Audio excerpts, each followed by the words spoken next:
हरी श्री गणेशाय नमः। श्री सरस्वती नमः। प्रभु रामचंद्राय नमः। ऐसे ऐकुनी शत्रुघ्न वचन अंगेरा कविती उघडून पाही कैसे आम्हाला गुण शस्त्र घाय लागले पै। आता त्या ठिकाणी असणारे लवाना पराक्रम केलेलं जे वाचून राहिलेले सगळ्यांनी असणारे पळत गेले। सांगितले राजा काही करा कसंही करा, मला दिसायला लहान आहे, दिसायला पोरग आहे, पण सगळ्यांना झेरझेर केलेले आमचं नशीब चांगलंय। आम्ही पाया पडून वाचून तुमच्यापर्यंत आलो, फक्त तुम्हाला सांगण्यासाठी, तुम्हाला सावध करण्यासाठी आम्ही आलो। दिसायला लहान आहे पण कोणाला ऐकायला तयार नाही, कसं करता काही करता आम्हाला काही माहिती नाही, असं त्या ठिकाणी राजाला सांगायला लागलेले आहेत। आम्ही असत्य न बोले वचन तया बालक न होय मानी जाना काळा परी न लागता क्षणा जेने मारिले सकळंते। आम्ही लवाड बोलत नाही राजा, माहित आहे दिसायला लहान आहे पण तो काळ असल्याने दिसायला लागलं। बघल्याबरोबर दातकिळी बसली, ज्यानं काळाला जिंकणार होता आणि तसऱ्याला जर्जर केलं नाही त्याचं अनामत मुंडकं उडवलेलं माहित आहे, म्हणून आम्ही सांगण्यासाठी तुमच्यापर्यंत आलो असं बोलायला लागलेले। आता स्वतः बैसावे तयाशी युद्ध करावे समरी मारून शावावे दयाला की सत्वरी। काय नाही, मला एक काम करा, तुम्ही लवकरात लवकर जा, मी गेल्याच्या नंतर त्याला मारा आणि इथून तयारीमध्ये जा असं बोलायला लागलेले आहेत। ऐसे ऐकोनी तयाची युक्ती शत्रुघ्न आश्चर्य करी चित्ती पुसता झाला सुमती प्रती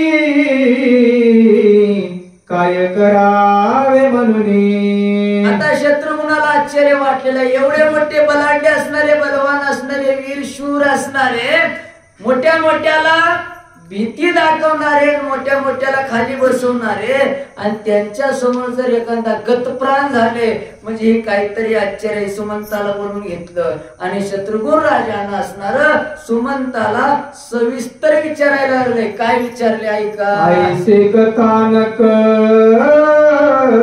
वर्तले शेषे वात्स्यायना निवेदिले तेची यथामती वर्णिले दत्त कृपे करुणी। आता या ठिकाणी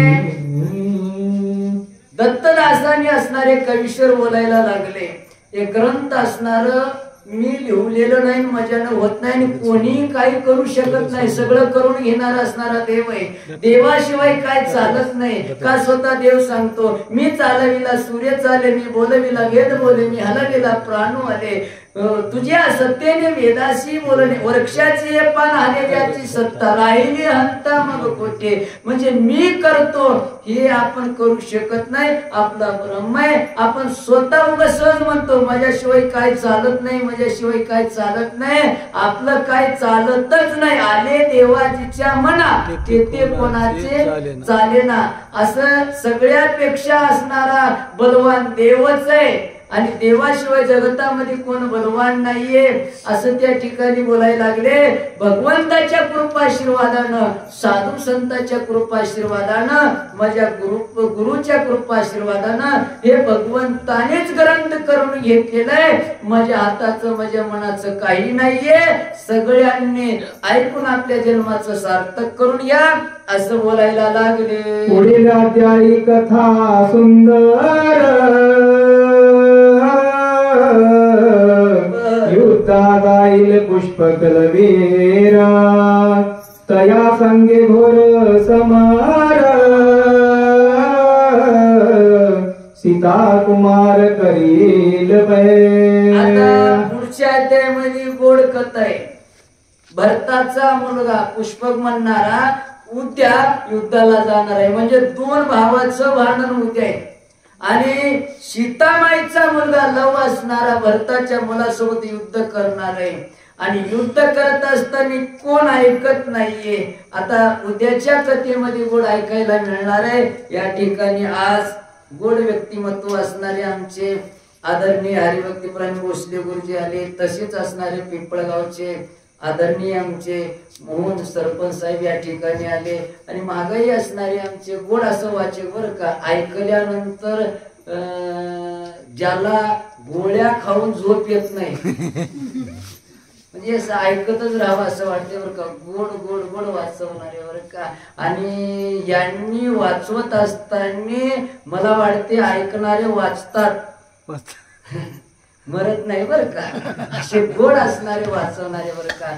आणि आमचंही 5-6 दिवस तुमची हजेरी येत जावं बरं का. तुम्ही म्हणजे तुमचं वाचन आणि तुमचं सांगणं आमच्याही कानात पडावं. आता दररोज आम्ही सांगत जाते पण ऐकायला चान्स नाही आम्हाला. त्या निमित्ताने तुम्ही सांगावं आणि आम्ही ऐकावं. दररोज तुम्ही या. तुमच्या सर्वांना नम्रतेची विनंती. उद्या कथा गोड आहे. आता उद्या अजून 2-4 बायाला घेऊन या. दुसरे गावची एवढं आहेत म्हणून सांगा.